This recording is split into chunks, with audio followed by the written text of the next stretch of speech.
Well, everyone, it seems to me that every single time I think about the iPhone 12 and I think about the certain iteration of this device, it truly does shock me about how many sales Apple is probably doing on an iPhone that really nobody should be buying. Now, I don't necessarily think the iPhone 12s are bad iPhones, but I do think that certain variations of these devices sit so close to the iPhone 13 price tag that it truly makes absolutely no sense to go and buy something like an iPhone 12, especially if you're speccing it out to this specific, variant. Now, with the iPhone 12 and the iPhone 13, there is a little bit of a price gap between them. So I will say you are saving a little bit of money going to an iPhone 12, but an iPhone 13 is a much better iPhone that regardless of the price tag, even if the iPhone 13 was substantially more, I would just recommend going down that route because it is a much better iPhone. But here's the craziest thing. With the iPhone 12, you do have to remember that the base models start at 64 gigabytes of storage. With the iPhone 13s, on the other hand,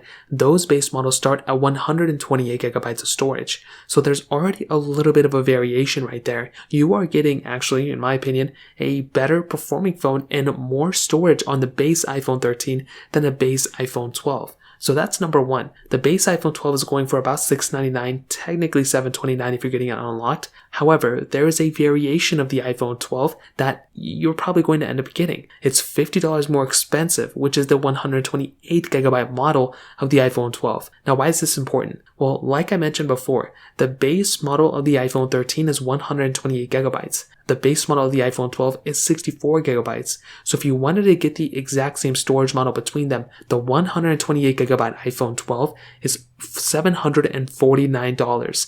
The base model iPhone 13, which is coming with 128 gigabytes, is $799. You are getting an iPhone 13 that's a year newer and a much better iPhone in pretty much every single area for only $50 more than the iPhone 12. So in my opinion, this is probably the worst deal out of pretty much any other iPhone you can pick up. I mean, this is arguably a worse deal than the iPhone SE 3 in my opinion. Even though this is a much better iPhone and it has so much power within it still, an iPhone 13 is a much better iPhone, and the way the future is looking like, the Apple A15 Bionic chip that's within the iPhone 13s is going to still be in the iPhone 14s in some variation. So that's also going to make the iPhone 13 a little bit more of an appealing deal in my opinion as well. So I'm going to definitely tell you guys, I think going to the iPhone 12, the 128 gigabyte model, is not worth it at all, and I would highly recommend you guys to avoid it. It is not a good deal, and like I mentioned, going up to something like the iPhone 13 is a much better deal, and it's only $50 more when you consider the variations. So that kind of covers it up. If you have any other thoughts or questions, let me know in the comment section below. Hit the like button, that would mean so much, but definitely hit that subscribe button.